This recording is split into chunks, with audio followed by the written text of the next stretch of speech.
Olá, nesse vídeo eu vou falar um pouco sobre sombra em perspectiva no GIMP. Um recurso bem bacana que com certeza vai deixar a sua montagem, principalmente as montagens, mais realista, porque você vai fazer uma sombra aqui que vai acompanhar a foto que você adicionou. Então, muito legal. Olha só, eu adicionei aqui uma camada branca, né? Aqui, ó, eu criei uma camada branca só para mostrar. E aqui eu adicionei essa imagem aqui do site Pixabay, que é um dinossauro em PNG. Claro que tem que ser em PNG, que senão não vai ficar legal para você adicionar aqui sua sombra. Porque o que acontece?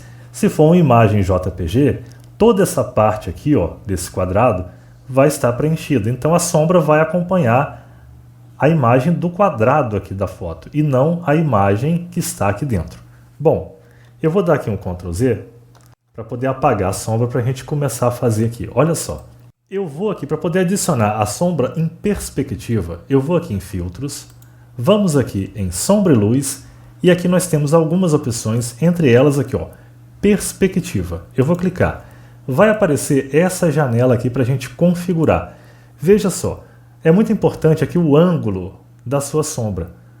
Quanto mais você levar essa barra para cá, veja só, se eu levar aqui em 180, a sombra não vai aparecer, porque ela vai, como dizer, ela vai se levantando aqui, ela vai ficar nesse ângulo total aqui do dinossauro. Veja só, eu vou mostrar para você. Olha aqui, ó.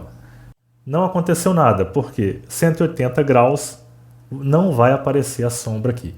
Então, novamente, eu vou em Filtros, vou em Sombra e Luz, agora eu vou reduzir. Se eu alterar esse valor reduzindo para 90 graus, agora você vai ver que a sombra vai aparecer. Veja só.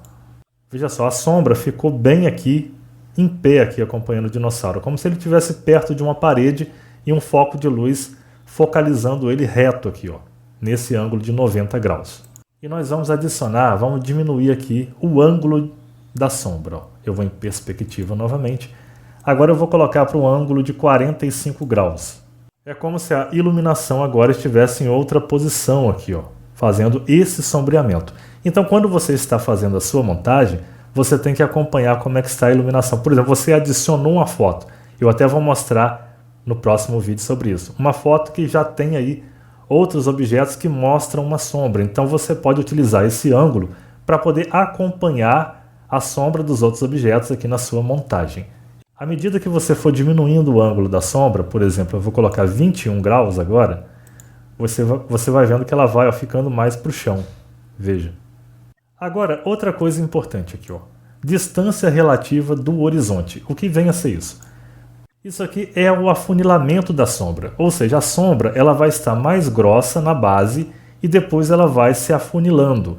Cada vez que você reduzir, ó, eu vou reduzindo aqui. Mas um detalhe importante.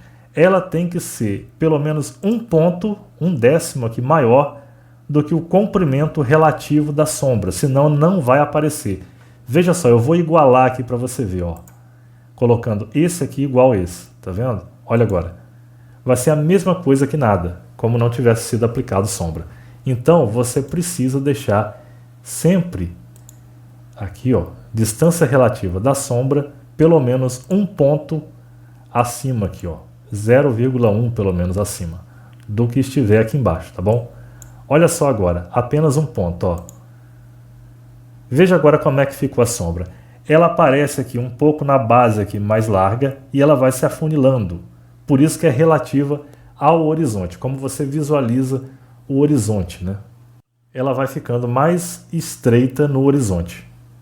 E na base ela fica um pouquinho larga. Deixa eu voltar aqui. Vamos novamente, eu vou adicionar, vou aumentar um pouco. À medida que você aumentar, por exemplo, eu vou passar para 2,2. Veja só. E vou dar OK. Olha só. Ela já vai se afunilando menos cada vez que você for aumentando esse valor. Se eu deixar aqui, por exemplo, 1,5, você vai ver, ó. Veja. Ela está se estreitando aqui, mas não tanto igual com 1,1. Veja só. Eu vou aumentar bastante aqui esse valor. Eu vou colocar 6. Para deixar a sombra praticamente no mesmo formato aqui do dinossauro, para ela não ficar muito estreita no horizonte. Veja só. Aqui está, ó. Tá vendo só? Ela ficou praticamente igual aqui, ó. Comprimento relativo da sombra. aqui aparece 1, ou seja, a sombra vai estar relativo a uma imagem dessa aqui, que é a imagem que nós vamos aplicar a sombra. Se eu aumentar, veja só, se eu aumentar esse valor para 2, ela vai ficar 2 vezes maior do que a imagem, relativa à imagem, veja só. Vai ficar bem maior. Agora nós vamos aqui para a parte de raio do desfoque. Isso aqui é para você desfocar a sua sombra. Aqui está para o padrão em 3, você pode aumentar um pouco o que você quiser. Vai ficar um pouco mais realista se você desfocar um pouco a sombra. Eu vou colocar aqui 20, só para ver como é que fica. Veja. Olha agora, ela deu uma desfocada. Ficou bem bacana, ficou bem mais realista também. Você pode ir configurando da melhor forma aí para sua montagem. Aqui em cor, você pode alterar a cor da sombra, basta você clicar e você pode alterar, mudar para a cor vermelha. Você escolhe aqui ó, a cor que você quiser, tá bom? Eu vou deixar sempre preta mesmo porque as sombras são escuras, mas você pode alterar de acordo com a sua preferência. Deixa eu fechar isso aqui. Aqui, opacidade da sombra é outra coisa bem bacana também. Por padrão vai estar em 80, ela vai até 100. À medida que você diminuir um pouco, também vai ficar mais realista a sua sombra. Claro, se você diminuir muito não vai ficar legal, mas você tem que colocar mais ou menos um equilíbrio, que eu vou colocar, por exemplo, eu vou colocar aqui 61% e ela vai dar uma opacidade.